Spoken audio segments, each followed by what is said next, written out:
Dr. Digvijay Singh, and he is the president of the Young Ophthalmologist Society of India and the treasurer of the INOS. He is the director of Global Eye Care Gurugram and head of the Department of Ophthalmology at Narayana Super Speciality Hospital at Gurugram and Madhukar Rainbow Children Hospital, New Delhi. He has a lot of awards, publications, chapters, and he has a book on OCT, glaucoma practice to his credit. He has also developed an artificial intelligence tool for glaucoma diagnosis, which he calls it as RIA/G.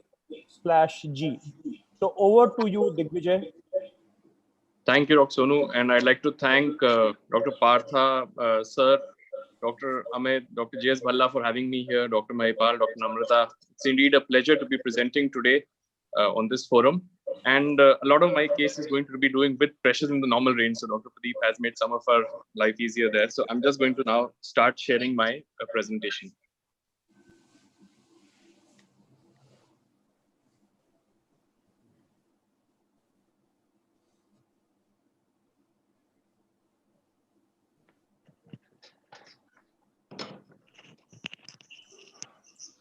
About 0.8 cupping. The left also progressed slightly, but mostly the right.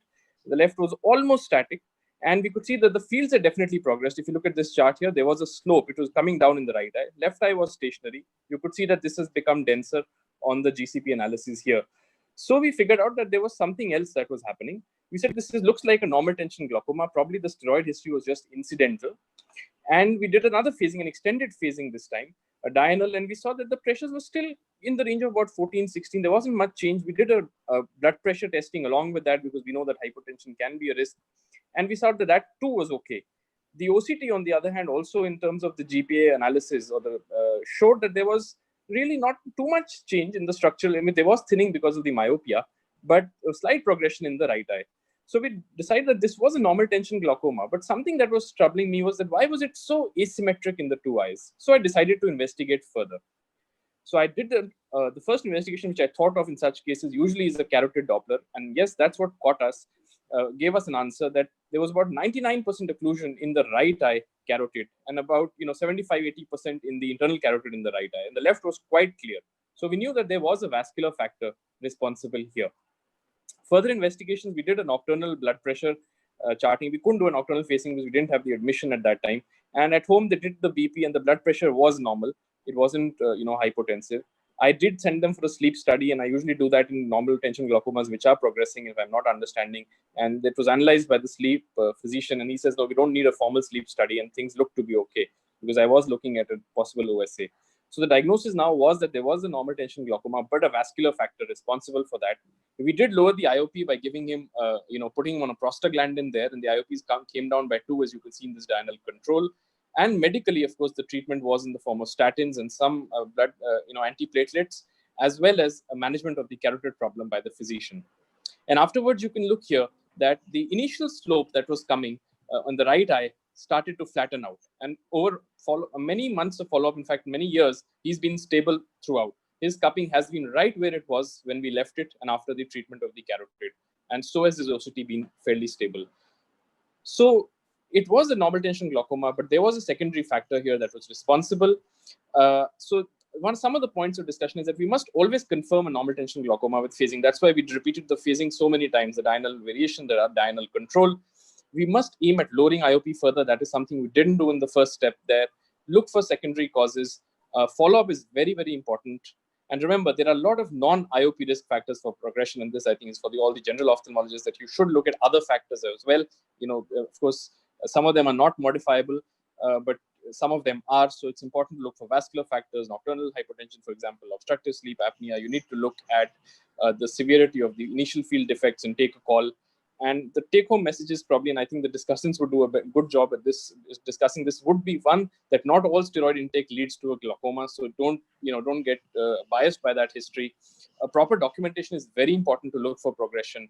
And asymmetric glaucoma should always try to find a cause. Some asymmetry is possible in glaucoma, but if it's a stark asymmetry, try and find a cause. Thank you. Thank you, Digvijay, for presenting such a nice case. One question I wanted to ask you is the steroid history. You had mentioned that the patient had taken steroids for tendinitis. Can we know Yes. the duration of the steroid intake? Yeah, he had taken one injection of steroid in the joint, and after that, he had taken a low-dose oral steroids for almost about 3 to 4 weeks, roughly. He didn't remember the exact dosage, but it was sometime back in the past. Okay. So, the discussion, Dr. Pradeep Ramlu, I have a question to you regarding this particular case. Have you come across any time a patient on steroid intake with normal IOP, but with the progressing glaucomatous disc changes? No, I can't say that I have. I think that I think that we always assume that if the steroid is going to cause the glaucoma, it's going to cause it through a severe pressure elevation that you would be able to detect. I mean, I guess in this case, you're asking whether it caused it in the past, and that pressure elevation is no longer present, and it's very difficult to rule that out. Okay. So, can you? What is your take on this particular case of Dr. Digvijay? Dr. Pradeep? Well, I think he did a very good job of seeing that this case, doesn't really fit what is typical for open angle for normal tension glaucoma. That typically, it's found in older patients, and this is a younger patient. I mean, of course, it can be asymmetric, which it was over here, but typically, especially in the younger patients, it's a very stable condition. So to have this kind of rapid progression, despite the pressure being even at the lower end of normal tension glaucoma, and the 24-hour tracing being quite normal, is really suspicious. And I think it was a good idea to look for something secondary. Honestly, I think you did a good job. I don't know that I would have found this vascular compromise. And I think it's nice that this was something which was atypical enough that it deserved work. I mean, not all of them do, but I think this one did. Okay, thank you. Dr. Balla? Dr. Chandrima, I would like your comments on the present case, particularly once you found that Dr. Digvijay had managed the case very nicely, and just giving prostaglandin reduced the intraocular pressure by 2 millimeter of the Can't hear you. Would you have added some other drug? Can't hear you at all. Dr. Balla, you're not audible. Hello, am I audible now? Yeah, now it's better. Yeah. Dr. Digvijay has managed the case very nicely. Again, you're not audible. Okay, Dr. Chandrima, what Dr. Balla is asking is that he had given a prostaglandin which has reduced the IOP. Would you recommend any other drug other than the prostaglandin for this? Yes, of course, because firstly, the presentation was very good. But what I'd like to add is that NTG always raises a lot of questions, and starting right from the history taking is very important, because a family history of NTG is important, and you need to take history of, say, systemic heart disease, and then followed by any other kind of disorders of the optic nerve. You need to ask leading questions like, does the patient have Raynaud's phenomena?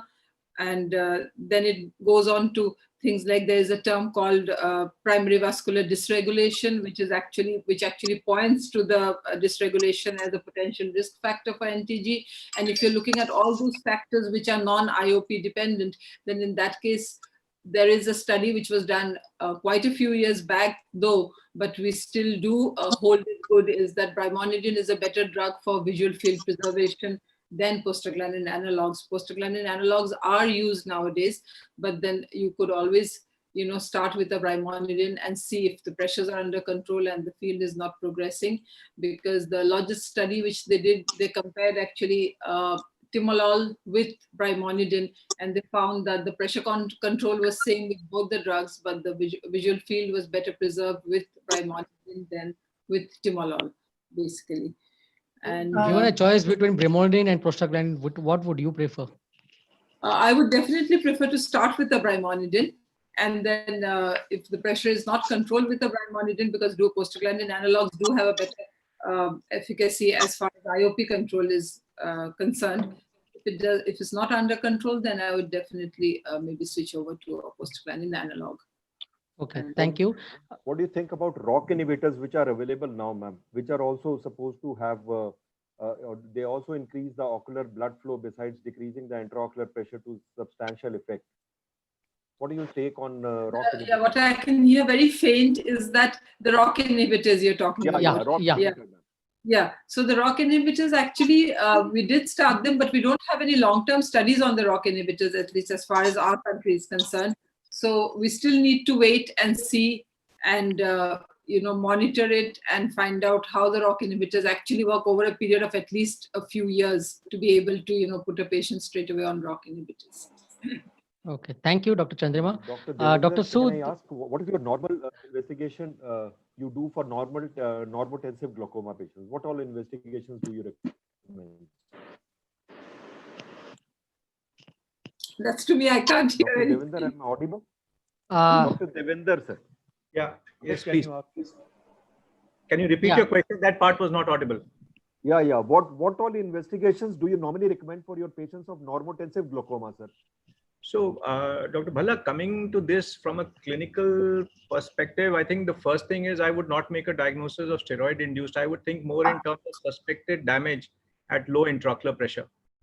The second thing I would be interested in knowing, and it's a very good thing that Digvijay has highlighted.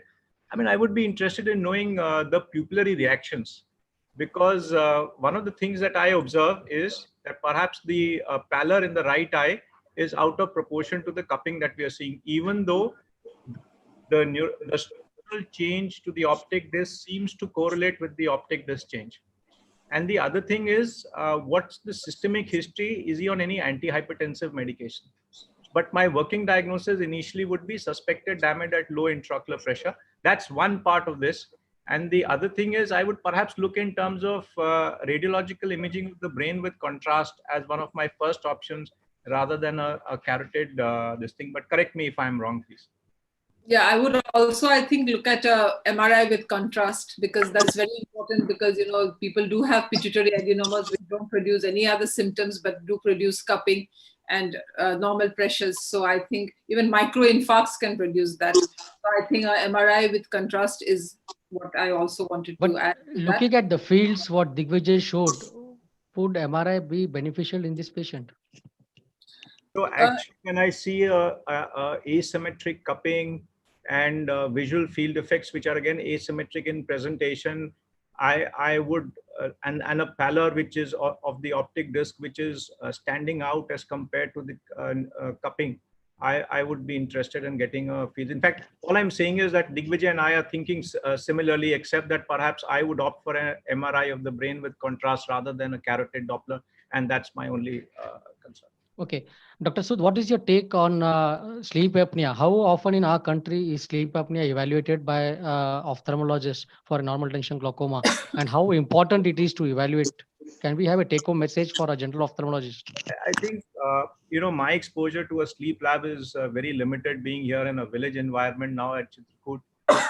Most of us as ophthalmologists don't have access to a good sleep lab. So I think I virtually have no patient who's gone through a sleep lab here. Dr. Pradeep, what would you recommend? Sleep apnea evaluation for a case of NTG, how important it is? I don't do it because while it may be associated, and clearly sleep apnea is associated with the prevalence of glaucoma studies, there's not really a lot of evidence that fixing sleep apnea results in a better outcome. So, and then, the compliance with a lot of the sleep apnea recommendations is generally quite poor.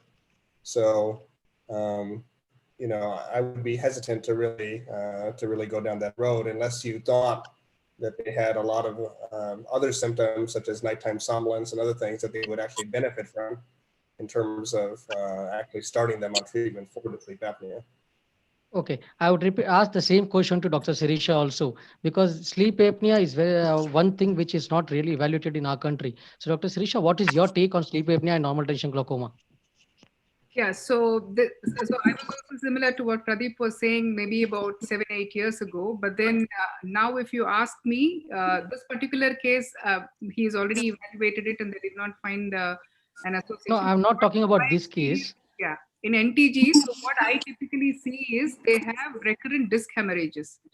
So if you have a patient with NTG who's progressing and every time they come, you have a new disc hemorrhage in a new place, you've done everything possible to treat and you've also evaluated systemically, but this is one thing that needs to be fixed. And so in my experience, I would say about 15 patients or so I have treated so far.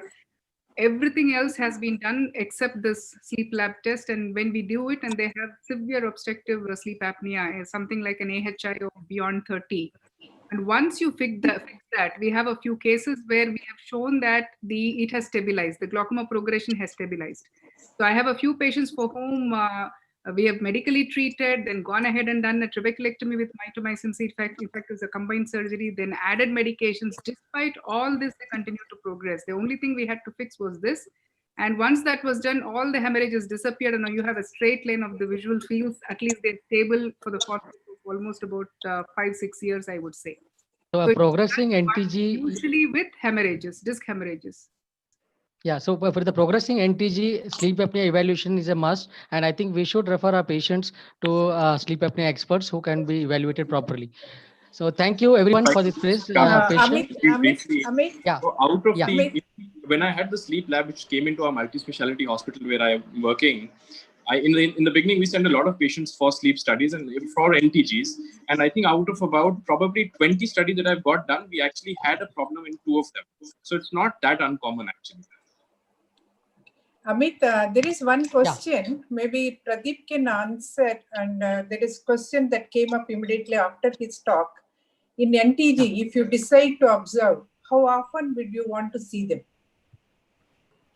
Yeah, typically the rate is fairly slow. So, most people are, I think you do want to get a fair number of visual fields on them. So you may want to get a couple of visual fields, 2 or 3 within the first 6 months. And then afterwards, I think you can follow them every 6 months or so. And I think for me, that's adequate, because I think usually they don't go very quick. They don't get worse very quickly. Maybe this is an unusual case that got worse very fast. That's not the typical course for them. Thank you.